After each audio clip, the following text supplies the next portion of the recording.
सच्चे मुर्शिद कामिल के पाक पवित्र वचनों को कि जो यह सोचता है अल्लाह वाहिगुरु गौर खुदा रब एक मुकाम में रहता है या किसी विशेष स्थान में रहता है, वो अज्ञानी है। उसे रूहानियत का, अल्लाह वाहिगुरु मालिक के नाम का क ख ग भी नहीं आता, क्योंकि मालिक हर जगह है। प्रभु हर समय, हर पल, हर जगह, हर किसी को देख रहा है। और कसूर इसका है, कसूर उसका है जो उसे यह समझते हैं कि वो तो एक ही जगह स्थिर बैठा रहता है। मालिक कण कण में है, जर्रे जर्रे में है। और जो लोग यह सोचते हैं कि मालिक एक ही जगह है, उनको मन माया धोखा देता है, मन भरमाता है, भटकाता है, गलत ख्यालात देता है, गलत विचार देता है, नेगेटिव बात को हमेशा पकड़ता है और पॉजिटिव बात को अवॉइड कराता है, छुड़वाता है, मानने नहीं देता। तो इस मन और माया ने मजबूर कर रखा है लोगों को, जो अपने अल्लाह वाहिगुरु नाम को भूल गए हैं या उसे दूर समझने की भूल कर बैठे हैं। जिनको दृढ़ विश्वास है, जिनको दृढ़ यकीन है, वही समझते हैं कि वो मालिक तो कण कण में है।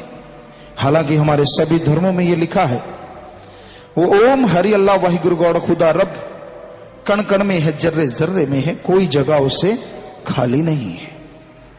हर जगह मौजूद है मेरा साईं, हर जगह मौजूद है अल्लाह वाहिगुरु गौड़ खुदा रब। पर उसे देखा तभी जा सकता है अगर ये निगाह उसके काबिल बना लो। और ये निगाहें उसके काबिल कब बनेंगी? जब इंसान उस अल्लाह वाहिगुरु राम की भक्ति इबादत करेगा, जब उसकी दया में रहमत के लिए बेचैन तड़फेगा, व्याकुल होगा। उस व्याकुलता से, उस वैराग्य से जो अंदर भावना पैदा होगी, उस भावना के द्वारा मालिक बंधा चला आएगा और कण कण में, जर्रे जर्रे में दर्श दीदार जरूर दिखाएगा। लोगों को रोते देखा है यार दोस्त के लिए, लोगों को रोते देखा है रिश्ते नातों के लिए, लोगों को रोते देखा है धन दौलत जमीन जायदाद के लिए, और लोगों को रोते देखा है बिन बनाए रिश्तों के लिए। लेकिन अल्लाह वाहिगुरु गौड़ खुदा रब के लिए कोई रोता है तो नजर नहीं आता, और जो रोता है वो मालिक का अजीज प्यारा हो जाता है। हमारा कहने का मतलब ये नहीं है कि आप रोते रहो, सदा हंसो खेलो जो मर्जी, लेकिन अंत्यकरण में बैराग के साथ मालिक से लिब लगाए रखो। जब भक्ति इबादत में बैठो तो वैराग्य से मालिक को याद करो। जैसे आपका बच्चा खो जाए, आपका भाई, आपकी माता, आपका पिता दूर हो जाए या बीमार हो जाए, जैसे आप तड़प जाते हैं, जैसे व्याकुल हो जाते हैं, बेबस बेअख्तियार अपने आप आंखों से आंसू बहने लगते हैं, उसी तरह उस परम पिता परमात्मा के लिए अंत्यकरण से बेअख्तियार आंसू बहने लगे तो यकीन मानो मालिक की दया में रहमत के काबिल इंसान जरूर बन सकता है। पर कोई भाग्यशाली जीव होगा, कोई भागों वाला होगा जिसके अंदर ऐसा वैराग्य पैदा होता होगा। आपको बताया, जरा जरा इसकी बात के लिए लोगों के मुंह टमाटर की तरह लाल हो जाते हैं रो रो के। पर उस राम के लिए, उस अल्लाह के लिए, उस वाहिगुरु के लिए वो घट धन्य है जो रोता है, वो घट भागों वाला है, वो जिस्म, वो शरीर जिसमें जीवात्मा अपने परम पिता परमात्मा सदगुरु मौला से मिलने के लिए तड़फती है। ये तो घोर कलयुग है। यहां लोग स्वादों के मारे पड़े हैं, जीवा के स्वाद के लिए ही लोग गिर जाते हैं। इंद्रियों का भोग विलास, जीवा का स्वाद, और वचन मानने तो दूर की बातें हैं, ये नन्ही नन्ही सी बातें नहीं मानी जाती। बेपरवाह सच्चे मुर्शिद कामिल साईं बेपरवाह मस्ताना जी महाराज, जिन्होंने यह सच्चा सौदा बनाया, नीम रखी, सच्चा सौदा नाम दिया, धन धन सदगुरु तेरा ही आसरा, ये नारा दिया। उन्होंने ये वचन फरमाए कि लंगर जो बनता है उसको खाए सच्ची तड़फ से, सच्ची भावना से, तो भाई कई तरह के रोग बीमारियां हट जाया करती हैं और राम नाम में ध्यान जल्दी लगता है।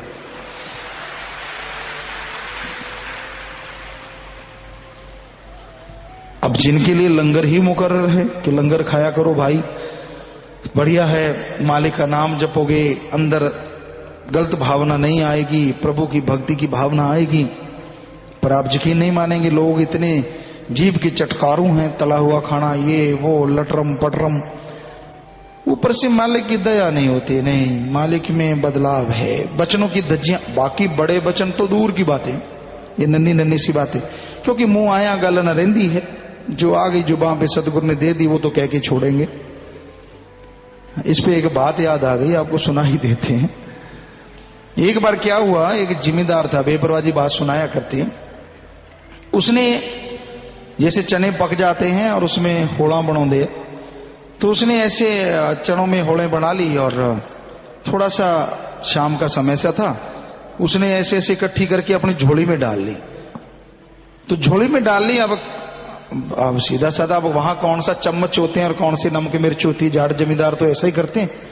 अब टाट वो उसको तोड़ा और दाने हाथ पे डाले और अंदर खाता गया, इधर से झोली से पकड़ रखा है, इधर से तोड़ ताड़ के खाता जा रहा है। तो अंदर कोई छोटा झिंगुर आ गया या कोई ऐसा इस तरह का कोई चीज, वो ची ची करे, ची ची करे। उसने सोचा कमाल है, फिर खाया, फिर अंदर ची ची की आवाज आई झोली में। तो कहने लगा ची कर चाहे मी कर, काली काली तो एक ना छोड़ू। तो वो बात है भाई, चाहे ची करो चाहे मी करो, अब जो जुबान पे आ गई छोड़ू तो ना, बाकी राम जाने, मर्जी उसकी। ये तो है नहीं कि आपकी वजह से हम व्याख्या करनी बंद करते हैं, ये तो मुश्किल है। अब जो चीज आएगी वो तो चलेगी। अगर ज्यादा पसीने लूज मोशन लगते हैं, चीजें छोड़ दो, वचन मान लो, बल्ले बल्ले, नहीं तो फिर तले तले तो है ही। सो कहने का मतलब, कहां से नूर आए, कहां से परेशानियां दूर हों, कहां से टेंशनें खत्म हों। वचन बेपरवाह मस्ताना जी महाराज ने ही नहीं, परमपिता शास्त्राम जी दाता रहबर ने वचन फरमाए थे, हम थे, हम हैं, हम रहेंगे। तो उनके भी ये वचन हमने अपने कानों से सुने हैं कि लंगर भोजन फेंको ना, थोड़ा सा बच जाए अपने पशुओं को देना, वो भी ज्यादा फायदा करने लगेंगे। और हमने ये खुद आजमाए हैं। इतना टुकड़ा भी मिल जाता, ले जाके गऊ के मुंह में दे देते, वो दूध ज्यादा दे देते, तंदुरुस्त रहती, कभी बीमार नहीं होते थे पशु। तो आदमी के क्यों नहीं असर होगा, पर मार रखा है मन जालिम ने, ऐशो आराम ने।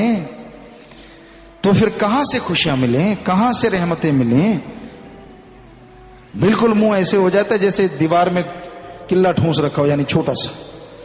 अब क्या किया जाए, किल्ला भी खुद ही ठूंसते हैं, वचनों की धज्जियां उड़ाना। तो ये साध संगत जी सच्चे जो वचन हो जाते हैं, कोई सच्चे दिल से तड़प के मान ले, तो पता नहीं अंदर बाहर से कितनी खुशियां मिल जाए। फकीरों के तो वचन होते हैं, भगवान ने करना होता है, और फकीर वचन खुद नहीं करते, अल्लाह वाहिगुरु राम उनसे करवा लेता है। उनमें कोई जादूगरी नहीं होती। जादूगर तो वो है ना सबका, जो सबको नचा रहा है, सबको सिखा रहा है, सबको बना रहा है, जिसने सबके अंदर जान भर के सबको बना दिया और खुद सबके अंदर बैठ कर जन्म लिया ही नहीं, अजन्मा है, अकाल है, फिर भी सबके अंदर बैठा दयाल है। हैरानी की बात यह है, कण कण में, जर्रे जर्रे में मौजूद है। तो वचन तो वचन होते हैं, अब मानो ना मानो वो आपकी मर्जी है। तो भाई देवप्रभा जी ने वचनों में इस खान पान के बारे में लिखा भी बहुत। शायद हमें यहां तक याद आता है कि भजन में आता है, भूखा रूखा सूखा भक्तों का खाना खाना। सो ऐसा एक लाइन आती है, हक हलाल का खाना, शायद उस शब्द का एक अंतर की लाइन है। सो हम नहीं कहते कि आप घी ना डालो, जितना मर्जी डालो, जो मर्जी खाते रहो, हमें क्या लेना है भाई। हम तो वैसे लंगर की महिमा बता रहे हैं, वचनों की महिमा बता रहे हैं, ऐसी ना रूठ के बैठ जाना, सच तो सच है। तो इसी तरह लोगों ने भगवान को भी दूर समझ रखा है। क्या फर्क पड़ता है, कहते इधर उधर से दांव लगा लो जैसे खाने पीने का लगाते हैं। भगवान क्या है, क्या चीज है, कहता कुछ भी नहीं है, उसको तो आम आदमी चलाते रहते। नहीं, भगवान तो भगवान है, ये तो मानना ही पड़ेगा। वो जो जानता है ना, सब जानता है। अभी 2 मिनट पहले आप करके आए हो, वो भी वो जानता है क्या करके आए हो, खुशामद की है या वाह वाह की है, या पता नहीं क्या हाथ पांव के नीचे हाथ दिए हैं, या सड़ाका बड़ाका मारे है वो सब जानता है। फिर कहता है ये भी टेलीफोन हो गया। अरे वो तो सारा दिन ही अंदर से टेलीफोन करता रहता है, उसका तो काम ही ऐसा है। सो कहने का मतलब मान जाओ, मानने में फायदा है। मन माया ने तुझे किया मजबूर, मन देता सबको धोखा ना बाहर किसी ने देखा। मन धोखेबाज, बड़ा दगाबाज। यही तो है जो आदमी से सारे काम करवाता है, यही तो है जो मानने नहीं देता। तरह तरह की बातें, तरह तरह की चर्चाएं, तरह तरह के ख्यालात मन देता रहता है, मन रगड़ता रहता है, बुरे ख्याल में फंसाता रहता है। तो मन से बचने का एकमात्र उपाय संतों के वचनों को सुनो, मान लो, सुमरन करते रहो, तो मन पानी भरेगा और मालिक की दया में रहमत के काबिल आप बनते चले जाएंगे।